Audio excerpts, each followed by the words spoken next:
Hello students, welcome to this part. This is second part of class 10th and we are doing chapter 14 statistics, and in this part we're gonna solve some questions of exercise 14.1. So in last lecture I have already told you about the formulas which we are going to use to find the mean.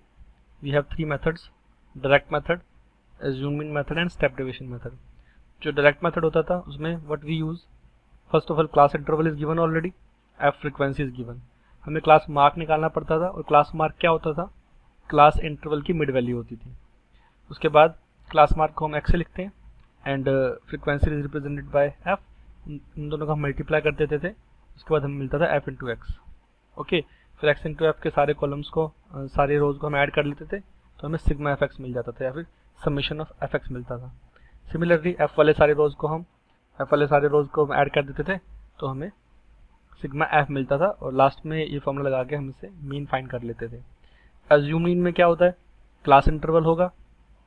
Okay, उसके बाद frequency given होती है question में. हमें class mark निकालना है. पहले class mark निकालने का तरीका वही सेम, मिड वैल्यू. ये मिड वैल्यू तो होती है क्लास मार्क. किसकी मिड वैल्यू होती है, क्लास इंटरवल की. इसके बाद हमें एक नई टर्म निकालनी पड़ती है डी. ओके, डी को हम डेविएशन बोलते हैं और ये निकालने के लिए हम क्या करते हैं, एक नंबर खुद से एज्यूम करते हैं, लेट करते हैं, जिसे हम ए बोलते हैं.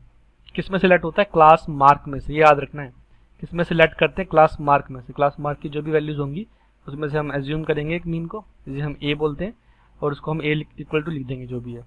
उसके बाद हम डी निकालते हैं और डी कैसे निकलता है, एक्स माइनस ए से निकलता है.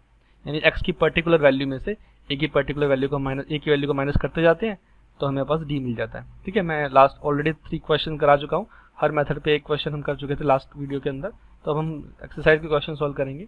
तो इससे पहले अगर आपने नहीं देखा कि कैसे सॉल्व करते हैं तो आप पहले वो वाली वीडियो को देख लेना, उसके बाद ये चीज़ समझ आएंगी. तो डी निकल जाता है. डी निकलने के बाद हम एफ और डी का मल्टीप्लाई करते हैं तो हमें एफ डी मिल जाता है. उसके बाद सेम वही सिग्मा एफ डी निकाला जाता है यहाँ से, एंड यहाँ से हमारे पास सिग्मा एफ आ जाता है. तो इन दोनों को हम फॉर्मूले में पुट कर देते हैं तो हमारे पास मीन की वैल्यू आ जाती है by assume mean method. Step division में क्या करना होता है, एक स्टेप और बढ़ जाता है बस, कि डी तक तो हम निकालते हैं सेम है, एक यू का स्टेप और आ जाता है और यू की जो वैल्यू होती है वो होती है डी अपॉन एच. ओके, तो यू आने के बाद हम क्या करते हैं, एफ यू निकालते हैं. फिर इसके बाद फिर से वही सिग्मा एफ यू निकल जाएगा यहाँ से, एंड यहाँ से जो एफ था हमारे पास वहाँ से सिग्मा एफ निकल जाएगा. और एच होता है इसके अंदर इंटरवल गैप, यानी कितना क्लास इंटरवल में गैप कितना है उसे हम एच से लिखते हैं. और ए हमारा वही होता है जो एज्यूम मीन यहाँ पे हमने कंसिडर किया था, वो सेम यहाँ पे भी हमें कंसिडर करना पड़ता है, लेट करना पड़ता है. तो ये सब फॉर्मुलेज हैं, ये सब इस तरीके, आपको तरीके याद रखने की किस मेथड में क्या क्या चीज़ें निकलती हैं. ये चीज़ पहले याद रख लोगे, उसके बाद आपको किसी भी मेथड को यूज़ करने में प्रॉब्लम नहीं आने वाली. तो आपको स्टेप बाय स्टेप याद रखने की, class interval, frequency, class mark, D F D. यहाँ पर फ्रीक्वेंसी, क्लास मार्क, डी, फिर यू, फिर एफ यू, इस तरह से याद रखने हमें. ठीक है, तो देखते हैं फर्स्ट क्वेश्चन ऑफ एक्सरसाइज 14.1. देखो सिंपल सा क्वेश्चन है, कुछ नहीं है. इसने बोला है मीन फाइंड करो. ओके, उसने पूछा, और दूसरी बात ये पूछा हुआ है कि कौन सा मेथड आप यूज़ करेंगे एंड क्यों यूज़ करेंगे, ये भी बोला है उसने. क्लियर. तो देखो यहाँ पे जो वैल्यूज़ हैं, ये वैल्यूज़ बहुत ही छोटी छोटी, स्मॉलर वैल्यूज़ हैं. मैंने आपको बताया भी था जब वैल्यूज़ बहुत छोटी छोटी होती हैं तो हमें किसी स्टेप डिवीजन पे जाने की जरूरत नहीं है, एज्यूम मीन के मेथड पे भी जाने की जरूरत नहीं है. हम डायरेक्ट मेथड यूज़ कर सकते हैं. इसके लिए हम डायरेक्ट मेथड यूज़ करेंगे क्योंकि वैल्यूज़ बहुत छोटी हैं. जब वैल्यूज़ छोटी है तो हमें मल्टीप्लाई करने में प्रॉब्लम आने ही नहीं वाली. स्टेप डिवीजन या फिर जो एज्यूम मीन मेथड होता है हम तब यूज़ करते हैं जब हमें मल्टीप्लिकेशन में प्रॉब्लम आती है या बड़ी कैलकुलेशन हो जाती है. बट यहाँ पे तो कैलकुलेशन बहुत ईजी रहेंगी. तो क्वेश्चन आपको खुद से करना है, कुछ नहीं है इसमें. देखो क्लास इंटरवल है तो पहले क्लास इंटरवल का कॉलम बना लोगे. उसके बाद फ्रीक्वेंसी की बने फ्रीक्वेंसी का कॉलम बना लेंगे. फिर क्लास मार्क निकलता है हमारे पास में एक्स, उसका कॉलम बना लेंगे. उसके बाद एफ एक्स का कॉलम बना लेंगे. ठीक है, क्लास इंटरवल लिख देंगे यहीं पे 0 से 2, 2 से 4, 4 से 6, 6 से 8, 8 से 10 एटसेट्रा चलता जाएगा. ये फ्रीक्वेंसी भी सिमिलरली 1, 2, 1, 5, 6 एटसेट्रा चलती जाएगी. एंड हेयर एक्स, यहाँ से इनके बीच की वैल्यू, तो 0 और 2 के बीच में क्या आता है, 1 ही तो आता है. 2 और 4 के बीच में 3 आता है.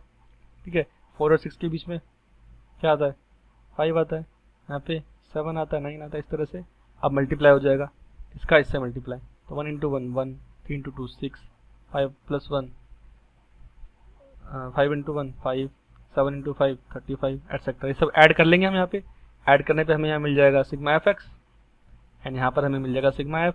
तो बस जो फॉर्मूला था डायरेक्ट मेथड वाला, X bar is equals to summation of F X upon में समीशन ऑफ एफ. बस यहाँ पुट ही तो करना है. ठीक है, ये वाला आपको खुद से करना है क्वेश्चन, इसमें मैं करा नहीं रहा क्योंकि इजी सा है, बस डायरेक्ट मेथड यूज़ करना है। डायरेक्ट मेथड तो हम 9th क्लास में भी यूज़ कर लेते थे। देखते हैं नेक्स्ट क्वेश्चन पे, ये है consider the following distribution. 50 workers का डिस्ट्रीब्यूशन गिवन है, डेली वेजेस उन्हें डेली इतने रुपीज़ मिलते हैं और नंबर ऑफ वर्कर्स हमें गिवन है। तो हमें फिर से वही निकालना है।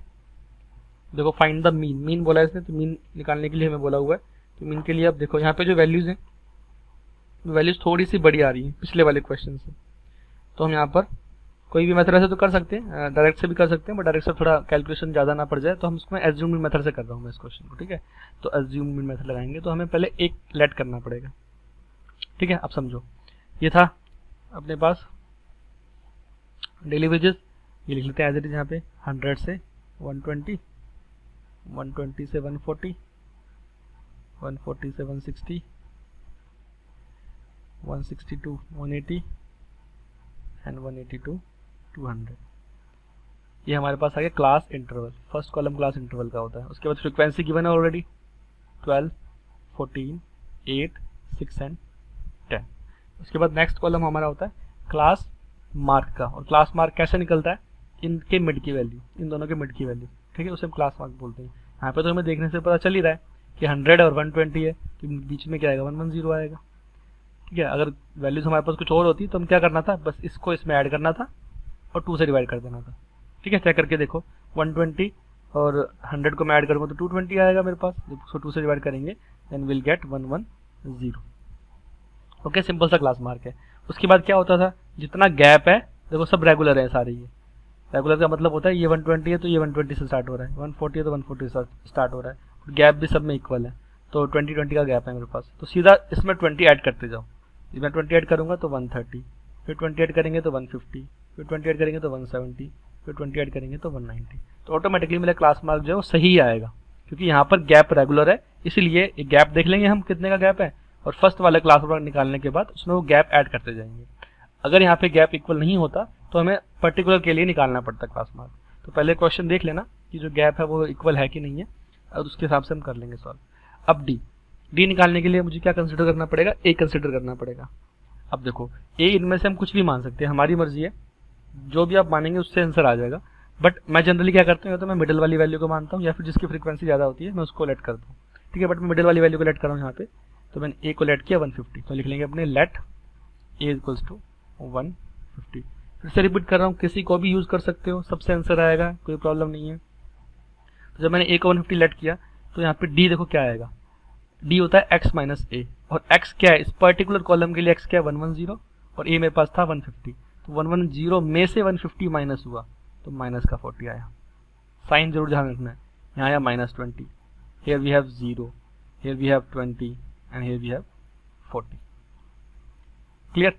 नाउ अब एफ डी फाइंड करते हैं। तो एफ डी के लिए एफ का डी से मल्टीप्लाई, ये तो करना पड़ेगा अपने को, तो उसको इससे मल्टीप्लाई करो, क्या जगह -480, and here we have -280, here we have 0, here we have 120 and here 400। Okay, now इनको सिंप्लीफाई करना है बस हमें। सिंप्लीफाई करने के लिए देखो शॉर्टकट मैंने बताया था पिछले वीडियो में भी, शॉर्टकट क्या है, देखो 400 है ये, तो यहाँ से 400 गया, पेन चेंज कर लूँ मैं ताकि समझ आ जाए। 400 था प्लस का, यहाँ से 480 गया तो माइनस का 80 बचा अपने पास। ठीक है, अब 120 में से इसमें से 120 गया ये, तो बचेगा मेरे पास 160, वो भी माइनस का, क्योंकि यहाँ माइनस की वैल्यू है। अब दोनों माइनस के तो बचे, इनको बस ऐड कर लेंगे हम सीधा, जब इनको ऐड करेंगे देन विल गेट -240। ये मेरे पास सिग्मा एफ डी की वैल्यू आ चुकी है। ठीक है, अगर आपको ये नहीं लगाना था, मतलब आपको सीधा नहीं है, तो आप सिंपली इनको ऐड कर देते और इनको ऐड कर देते, फिर दोनों को सब्ट्रैक्ट कर देते, उससे भी हो जाता अपने पास। Now just put the value here, so x bar is equals to ए हमने लेट किया था 150 plus F D, sigma F D की वैल्यू आई है -240, तो मैं लिख लेता हूँ ब्रैकेट लगा के -240 and divide by sigma F निकाला नहीं हमने, तो कोई बात नहीं, ऐड कर लेते हैं। वैसे गिवन था 50 है अपने पास, तो इनको ऐड करके 50 आना चाहिए। देख लेते हैं एक बार, this is 26 and 8 we have 34 and 40 and 50। ठीक है, सही है 50, तो यहाँ पे हमारे पास आ गया 50। तो पुट कर लेते हैं 50, 0 से 0 हमारे पास हुआ कैंसिल, तो x bar is equals to 150, तो इसको सॉल्व कर लेंगे हम, और प्लस माइनस माइनस हो जाएगा हमारे पास। अब 5 को सॉल्व करो तो 5 कितने पे जाएगा, 5 4 जा, और पॉइंट का 8 जा चला जाएगा। तो इसको जब हम सॉल्व करेंगे देन विल गेट 4 गया 120, ये बचेगा 145.2। This is our answer, this is our mean. Simple सा है, कोई प्रॉब्लम नहीं है, बहुत ईजी है। पहले मैं ऑलरेडी करा चुका हूँ क्वेश्चंस, तो अगर आपने वो देखे हैं अच्छे से तो इसको आप कर सकते हो आराम से, ठीक है। तो इसमें कुछ था नहीं समझने वाला, तो बस वैल्यू हमने मेथड यूज़ किया, तो ये हमारा आंसर आ गया मीन का। Now look at this one. इस क्वेश्चन में देखो अलग सी चीज़ क्या है कि इसमें अपने को एफ फाइंड करने को बोला हुआ है ये, और जब भी हमें ऐसा क्वेश्चन आएगा जिसमें कुछ फाइंड करना हो तो वहाँ पे हमें एक वैल्यू गिवन, वहाँ पे मीन गिवन होगा। तो मीन देखो ये रहा 18 हमें मीन दे रखा है यहाँ पे ऑलरेडी। ओके, तो ये चीज़ देख लेना कि जब भी हमें फाइंड करने वाला क्वेश्चन आएगा तो उसमें हमें मीन गिवन होगा, तो वैल्यू फाइंड करनी पड़ेगी। तो मेथड तो वही है, हाँ, बट एक चीज़ मैं बताऊँगा आपको कि जब भी ऐसा क्वेश्चन आए जिसमें ये फाइंड करना हो तो उसमें आप ट्राई करना कि डायरेक्ट मेथड यूज़ करें, ठीक है। उससे हमें कैलकुलेशन में मिस्टेक थोड़ी कम होगी। बाकी से भी हो जाएगा वैसे, स्टेप डिवीजन और उससे भी हो जाएगा, but direct method he use करना जिसमें फाइंड करने के लिए हमें कुछ दे रखा हो बीच में से, ठीक है। तो now we have first column, क्या होता था यहाँ पे क्लास इंटरवल का। ओके, क्लास इंटरवल ये है हमारे पास में, तो लिख लेते हैं 11 से 13, 13 to 15, 15 to 17, 17 to 19, 19 to 21, 21 to 23, 23 to 25। Class interval के बाद ये फ्रीक्वेंसी भी गिवन है हमें ऑलरेडी, 7 6 9 13 F 5 and 4। नाउ हमें क्लास मार्क फाइंड करना होता था, जिसे हम क्या बोलते थे, एक्स बोलते हैं हम, जिसे एक्स आई बोलते हैं या एक्स बोलते हैं। आई का मतलब सिर्फ यही होता है कि हम जैसे अगर फर्स्ट कॉलम की बात कर रहे हैं, हम इस वाले की बात कर रहे हैं अगर, तो फर्स्ट एलिमेंट लेके चलेंगे तो वो आई का मतलब है, ठीक है। दूसरे की बात कर रहे हैं अगर हम, तो सेकंड का एलिमेंट लेके चलेंगे।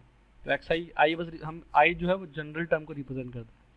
तो क्या बनेगा हमारे पास 11 और 13 के बीच में वी हैव 12 है। ओके, नाउ 14 16 18 20 22 एंड 24 हमारे पास एक्स आ चुका है।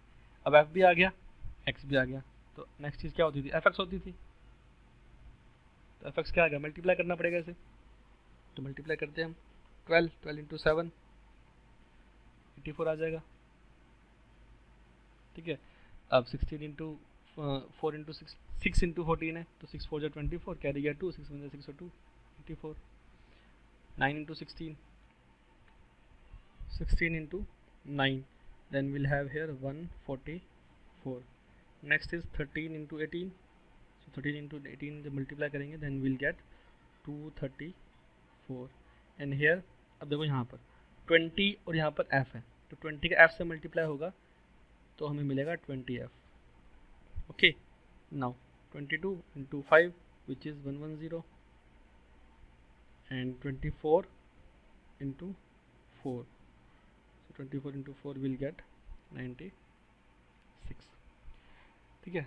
ये हमारे पास सब चीज़ आ चुकी है। अब क्या नेक्स्ट स्टेप क्या होता था, ऐड करना। तो हम निकालेंगे यहाँ पे सिग्मा एफ एक्स, और यहाँ पे हमारे पास आएगा सिग्मा एफ, ठीक है। याद रखना मीन हमें गिवन है, ये चीज़ ध्यान रखना, मीन गिवन है, तो जब मीन का फॉर्मूला लगाएंगे तो मीन की वैल्यू पुट कर देंगे। तो इन सबको ऐड करने पर हमें मिलेगा क्या, देखो जब हम नंबर्स को सबको ऐड कर देंगे देन विल गेट 752। और एक चीज़ याद रखनी है, जो 20f था ये ऐड नहीं होगा किसी में भी, क्योंकि वेरिएबल आ गया ये, तो उसको हम ऐसे लिखा रहने देंगे 20f। एंड इस तरफ जब इस तरफ हम ऐड करेंगे तो 5 और 4 9 9 9 18 हो गया अपने पास, एंड 18 और 3 21 31 31 और 6 37 एंड 37 एंड 7 वी हैव 44। तो here we have 44 plus f, ठीक है। Now just put the formula, we know that x bar is equals to sigma F X upon sigma F होता है, ये तो होता है फॉर्मूला अपने पास। तो x बार की वैल्यू गिवन है 18 is equals to F X, ये 752 plus 20f and divide by 44 plus f।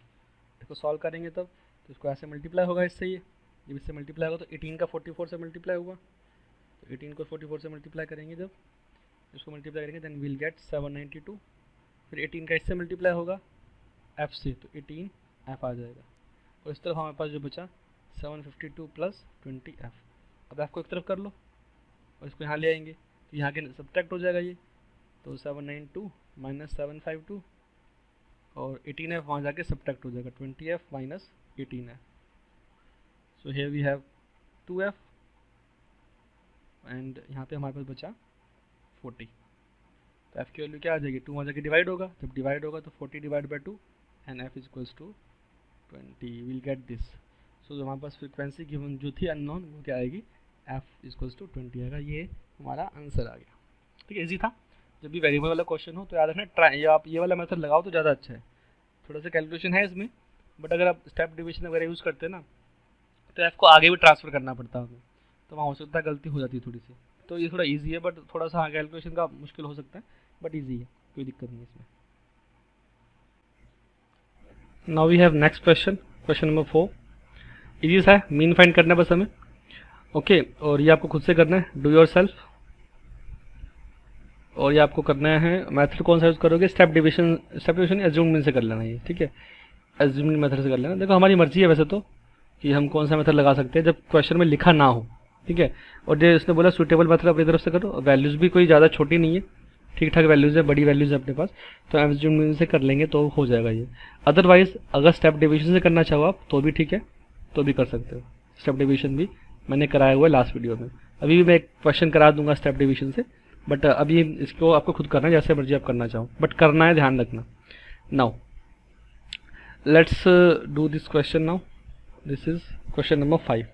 Okay, अब देखो इसमें आपको ध्यान क्या चीज़ रखनी है, एक चीज़ इसमें ध्यान रखनी है हमें, वो ये है कि इसका क्लास इंटरवल देखो, क्लास इंटरवल दिया हुआ है 50 to 52, उसके बाद 53 से स्टार्ट हो गया, फिर 56 से स्टार्ट हो गया, 55 पे ख़त्म हो गया, तो क्लास इंटरवल रेगुलर नहीं है। और जब पता है हमें, जब क्लास इंटरवल रेगुलर नहीं होता तो हमें उसको रेगुलर बनाना पड़ता है। 9th क्लास में हमने कुछ चीज़ सीखी थी कि इसमें से हम 0.5 माइनस कर देते हैं, इसमें 0.5 ऐड कर देते हैं, तो हमारा क्लास इंटरवल रेगुलर बन जाता है। तो सबसे पहला काम तो हमें वही करना पड़ेगा इसमें। ठीक है, तो क्लास इंटरवल लिख रहा हूँ मैं, और इसको रेगुलर बना के लिखना है, आपको रेगुलर बना के लिखना है, याद रखना।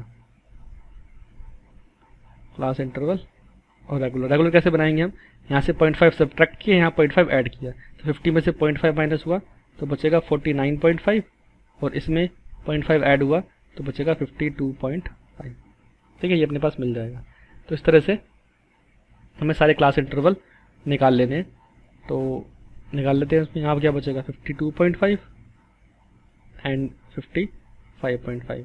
नेक्स्ट इसमें से माइनस 0.5, इसमें 0.5 ऐड, तो जब माइनस करेंगे तो 55.5, जब ऐड करेंगे तो 58.5, एंड नेक्स्ट में 58.5, and here we have 61.5, and next we'll have 61.5 and up to 64.5।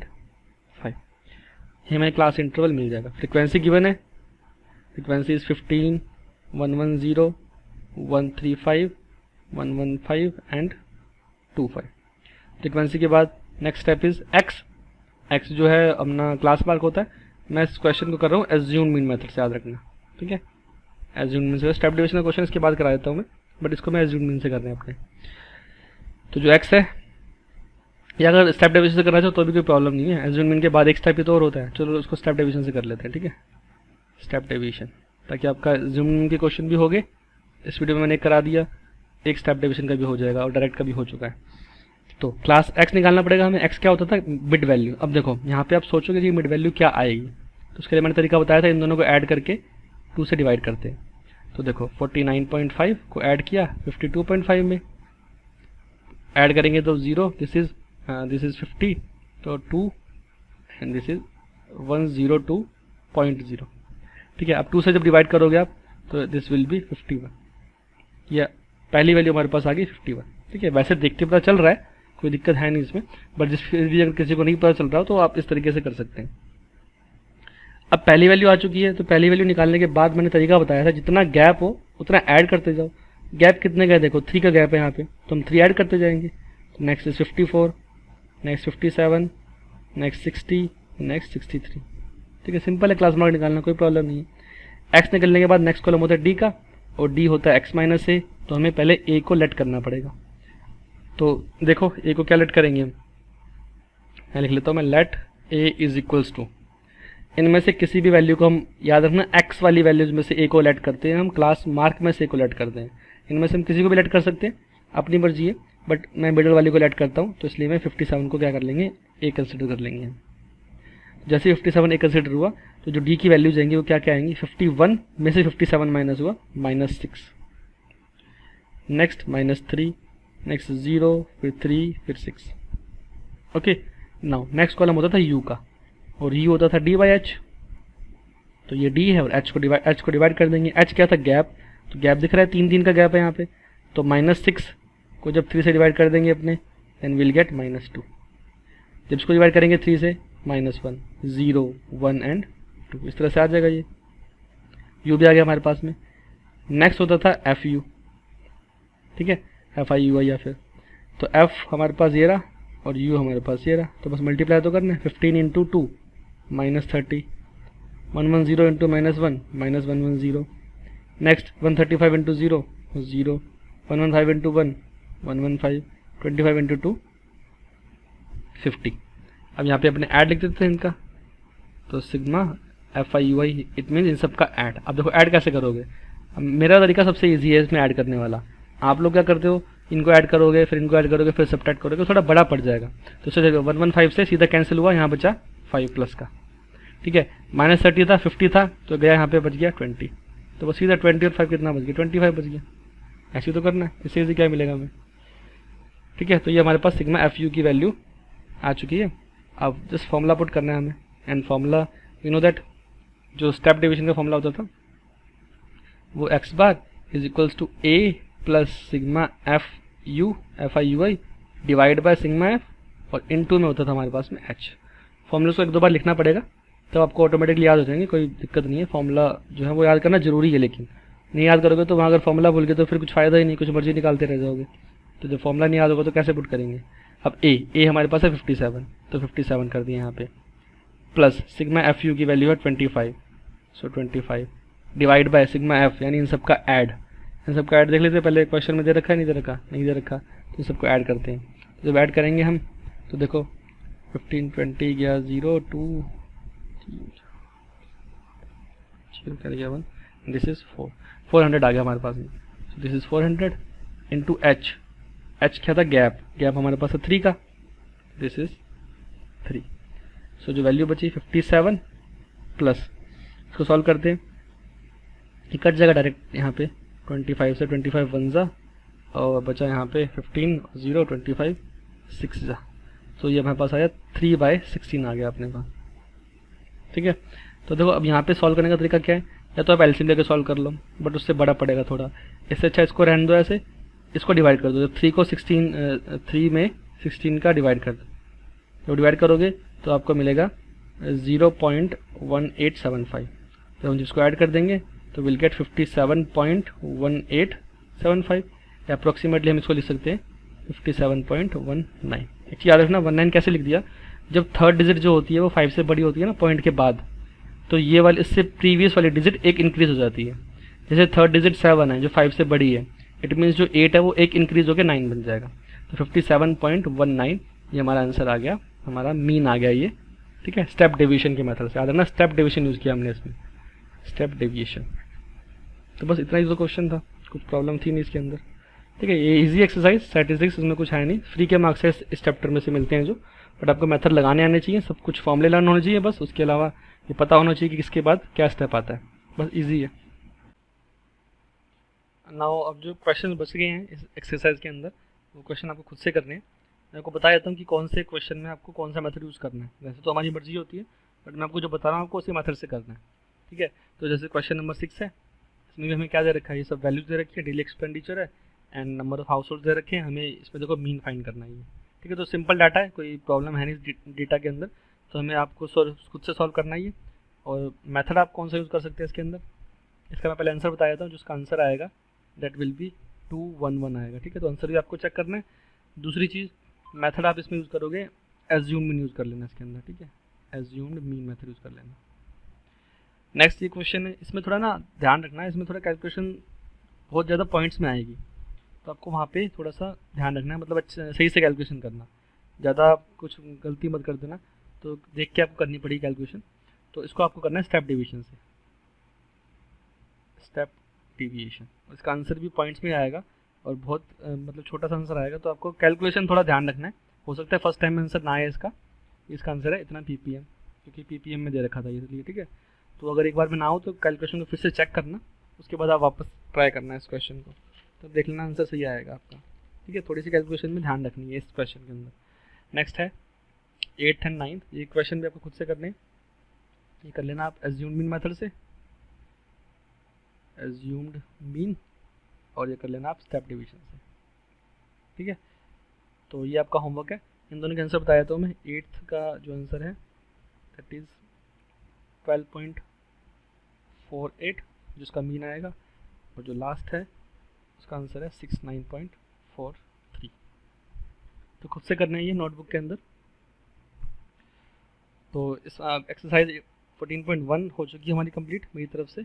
आपको खुद से सॉल्व करनी है, ये इंपॉर्टेंट एक्सरसाइज है, थोड़ा टाइम जरूर लगेगा बट करना है इसको, ठीक है। उसके बाद नेक्स्ट वीडियो में देखेंगे एक्सरसाइज 14.2 का इंट्रोडक्शन एंड कुछ क्वेश्चन भी हम सॉल्व कर लेंगे।